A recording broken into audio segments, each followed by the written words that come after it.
après les monstres manifestations de désapprobation contre l'assassinat de notre aîné confrère Norbert Zongo et la mise en place d'un certain nombre de commissions.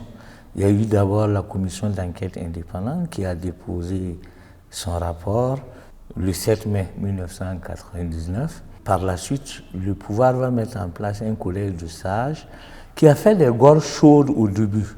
Et je faisais partie de ceux-là qui ne croyaient pas à ce collège de sages parce que ça a été quand même un collège mis en place de façon unilatérale. Bon, ce collège va nous surprendre avec donc le résultat de ses travaux. Mais malheureusement, une fois de plus encore, le pouvoir a fait dans la ruse, puisqu'il va choisir ce qui l'arrange pour mettre en œuvre, et bon, le reste a été aussi ignoré. Et on va assister à cette fameuse journée nationale du pardon, un certain 30 mars 2001, avec ces colonnes défaillantes dont certaines n'ont pas pu s'envoler. Et pendant cette période, il y avait encore un clivage, un fossé énorme entre donc les acteurs et une bonne frange du peuple burkinabé. Et pendant que le pouvoir était au stade du 4 août, le collectif de lutte contre l'impunité était à Dagneux pour manifester sa désapprobation contre cette chimérique journée nationale du pardon, parce que ça ne recouvrait absolument rien, parce qu'on demandait vérité, justice pour donc les victimes de Sapui et pour l'ensemble de crimes économiques et de crimes de sang. Ce qui le pouvoir va ignorer avec ses juges acquis et pendant plusieurs années. Pour le dossier Norbert Zongo, qui avait conduit le peuple dans la rue, on va finir par dire un non-lieu pour donc le refermer. Et c'est l'insurrection, après l'insurrection populaire, que ce dossier va reconnaître une ouverture. J'ai ouï dire que l'instruction est achevée et qu'on attend le procès maintenant. Mais bon, jusqu'à ce que le dossier soit jugé, je demeure dubitatif.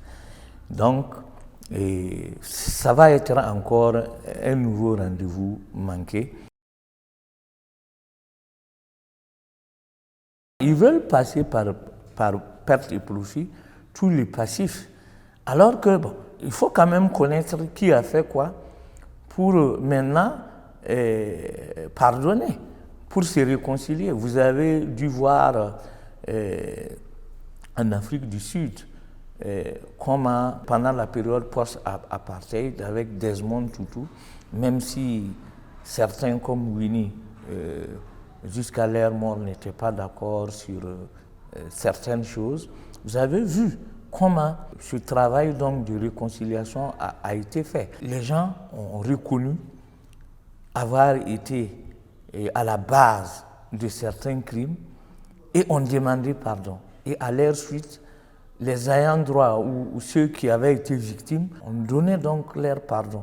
Vous vous rappelez de cette scène émouvante de Winnie Mandela avec la mère donc d'un garçon que la branche militaire de l'ANC soupçonnait de connivence avec les Blancs, soupçonnés d'espions, qui avait été tabassé jusqu'à ce que mort s'en suive. Winnie Mandela va reconnaître que c'était une bavure et la maman va accepter le pardon.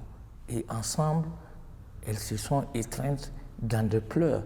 Donc, c'est ce que nous n'avons pas pu faire ici. On a parlé de justice classique et de justice transitionnelle.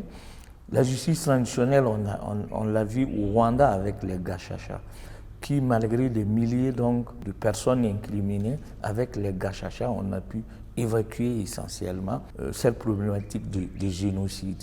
Rien de tout cela n'a été exploré jusqu'à l'insurrection populaire, jusqu'à aux nouvelles élections de novembre 2015